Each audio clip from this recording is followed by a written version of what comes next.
বিরতির পর স্বাগত।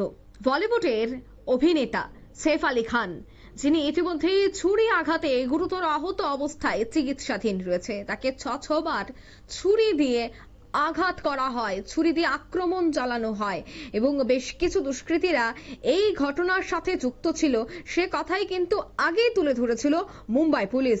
এবার কিন্তু একের পর এক সেই অভিযুক্তদের গ্রেফতার করা হচ্ছে। এবার জানা গেছে অভিনেতা সৈফ আলী খানের উপর হামলা করা অভিযুক্ত তাকেও গ্রেফতার করা হয়েছে। তবে সৈফ আলী খানের উপর হামলাকারী কি বাংলাদেশি, এই বিষয়টা নিয়েও কিন্তু জানার চেষ্টা করা হচ্ছে। মুম্বাই পুলিশের হাতে উঠে এসেছে এক বিস্ফোরক তথ্য।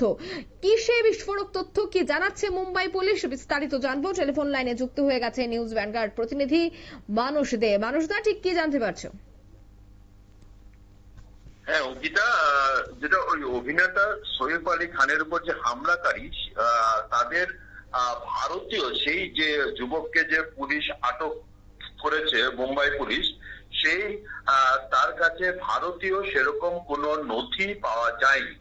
যতটুকু যারা তদন্ত করছেন সেই তদন্তকারী অফিসাররা যতটুকু জানতে পেরেছেন সেটা হচ্ছে যে মুম্বাই পুলিশের দেওয়া যে তথ্য, সেই তথ্য থেকে যতটুকু আমরা জানতে পারি সেটা একটা মস্ত বড় চাঞ্চল্যকর তথ্য।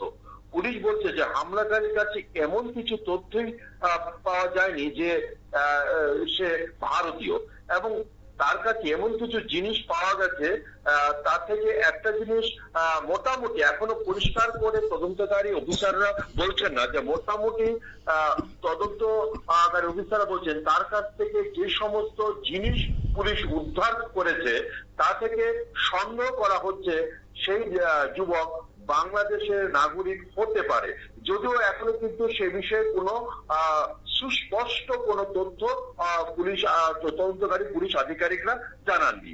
এবং তারা বলেছেন যে এই যে সৈফ আলী খানের হামলাকারীকে যে গ্রেপ্তার করা হয়েছে তাদের পুলিশ সূত্রে যতটুকু খবর,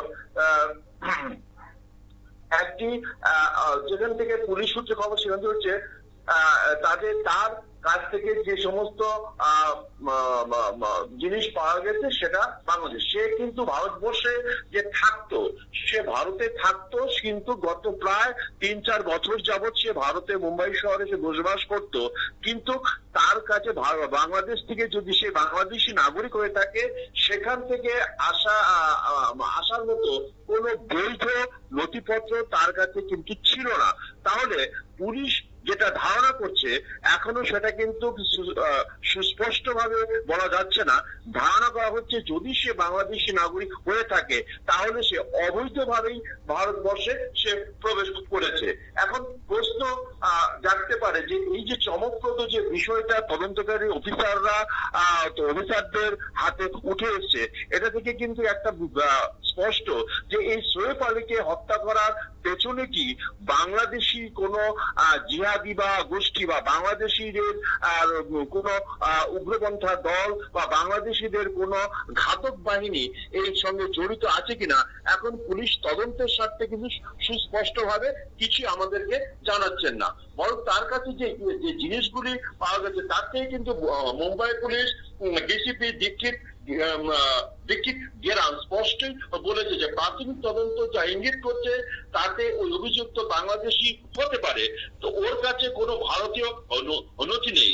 এবং তারা আবারও বলেছেন যে তার কাছে পাসপোর্ট আইনও মামলা করা হচ্ছে, কারণ সে যদি সে বাংলাদেশি হয়ে থাকে, সে বাংলাদেশ থেকে যে ভারতে যে এসছে সে বিমল দাস, সেই বিমল দাসের কিন্তু কোনো পাসপোর্ট বা এই ধরনের কোনো নথি নেই, এবং তার কাছে কিন্তু ভারতীয় কোনো প্রমাণপত্র বা ভারতীয় কোনো নথি নেই। এ থেকে একটা কিন্তু এটা ইঙ্গিত যে এই বিমল দাস সৈফ আলীর উপর যারা আক্রমণ করেছে তার মধ্যে অন্যতম অভিযুক্ত, সেই যাকে পুলিশ ইতিমধ্যে আটক করেছে, তার কাছে আমি নামটা ভুল বলেছি, বিজয় দাস, তাকে যে তার কাছ থেকে যে সমস্ত জিনিস পাওয়া গেছে সেই থেকেই পুলিশ তদন্তকারী অফিসাররা অনুমান করছেন যে সে হয়তোবা বাংলাদেশি নাগরিক হতে পারে। এখন বিষয়ে সে এখানে এসে কি করতো, সে সেখানে যেটা পুলিশ তদন্ত করে জানতে পেরেছে যে সেখানে একটি সে হাউসকিপিং এজেন্সিতে কাজ করত। এই ভারতবর্ষের মুম্বাই শহরে সে একটি হাউসকিপিং এজেন্সিতে সে কাজ করত।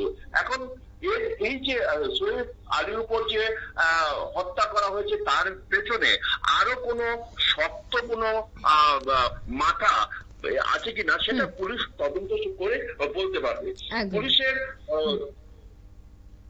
পুলিশের তদন্তে আরো কিছু যে অভিযোগ পুলিশ যেটা তদন্তকারী অফিসাররা যেটা জানতে পেরেছেন যে বৃহত্তর ষড়যন্ত্রের অংশ নাকি নেহাতে নাকি এটা একটা ডাকাতির ছক, এই বিষয়ে কিন্তু পুলিশ তদন্ত করছে, যেটা কি কোন একটা বড় ধরনের সৈফ আলীকে হত্যা করার জন্যই এই হামলা করা হয়েছে নাকি এটা কোনো ডাকাতির ছক, এই বিষয়ে পুলিশ তদন্ত করছে। অঙ্কিতা, ধন্যবাদ।